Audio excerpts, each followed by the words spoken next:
You sit down to work. You open your laptop. And then nothing. You just stare at the screen, switch tabs, check your phone, maybe get a snack you don't even want. And the whole time there's this quiet voice in the back of your head saying you should be working. You know what you need to do. You just can't make yourself do it. And the worst part is you've been here before, many times. So today I want to talk about something that actually fixes this. Not a motivational speech, not a productivity hack. A real shift in how your brain relates to hard work. Because the goal isn't to force yourself to work every single day. The goal is to make your brain actually want to. Here's what most people get wrong. They think discipline is about willpower. They think the people who get things done are just tougher, more focused, more naturally driven than everyone else. But that's not true. The people who seem effortlessly productive aren't forcing themselves through pain every day. Their brains have simply been trained to associate effort with reward. And once that association is strong enough, the brain stops resisting and starts craving. That's the shift. And you can build it deliberately. Lol. Let's start with the first thing you need to understand. Your brain is not lazy, it's efficient. It avoids things that feel uncertain, uncomfortable, or unrewarding. So when you sit down to work and feel that resistance, your brain isn't broken. It's doing exactly what it was designed to do. It's protecting you from what it perceives as a threat. The problem is your brain can't always tell the difference between real danger and a difficult task. So your job is to slowly convince it that hard work is safe, that effort leads somewhere good, and you do that through repetition and reward. The first real step is this. Stop starting big. This sounds almost too simple, but it's the most misunderstood thing in productivity.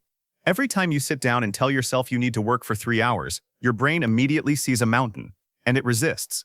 But if you tell yourself you only need to work for 10 minutes, something different happens. The resistance drops. You start. And once you start, momentum builds naturally. There's a name for this in neuroscience. It's called the Zeigarnik effect. Your brain hates unfinished tasks. Once you begin something, it actually becomes uncomfortable to stop. So the hardest part isn't sustaining effort, it's initiating it. Make the entry point so small it feels almost embarrassing. That's how you get in the door. Now here's where it gets interesting.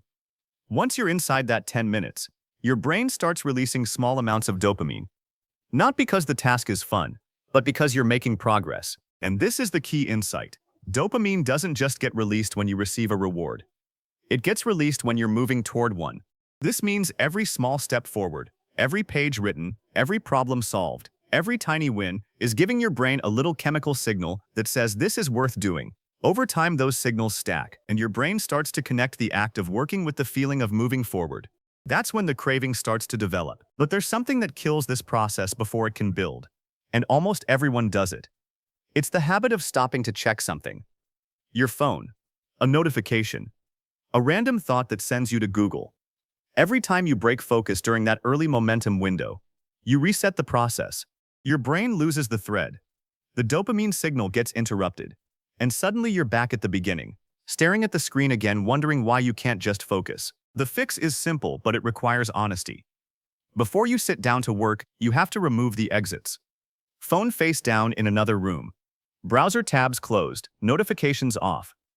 Not because you're weak for needing to do this, but because every human brain is wired to seek novelty. You're not fighting a character flaw. You're fighting millions of years of evolution. Make the environment do the work so your willpower doesn't have to. The next piece is about identity, and it might be the most powerful thing in this entire video. Here's a question worth sitting with. When you think about yourself, do you see yourself as someone who works hard? Or do you see yourself as someone who's trying to work hard? That gap matters more than most people realize, because the brain is constantly filtering experience through the story it believes about you. If your identity is I'm someone who struggles to focus, then every moment of distraction confirms that story. It feels true, it feels inevitable. But if you slowly start shifting that story, just slightly, not with fake confidence, but with small, consistent actions, something changes. You start making decisions from a different place. You start saying, I don't do that, instead of I can't do that.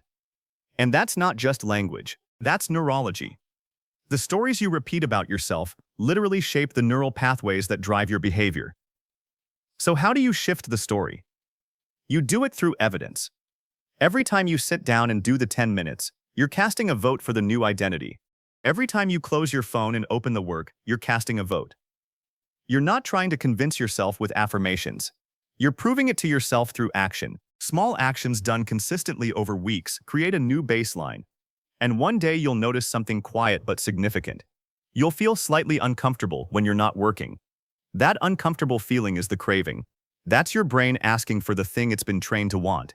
That's when you know the shift has happened. There's one more thing worth talking about before we close.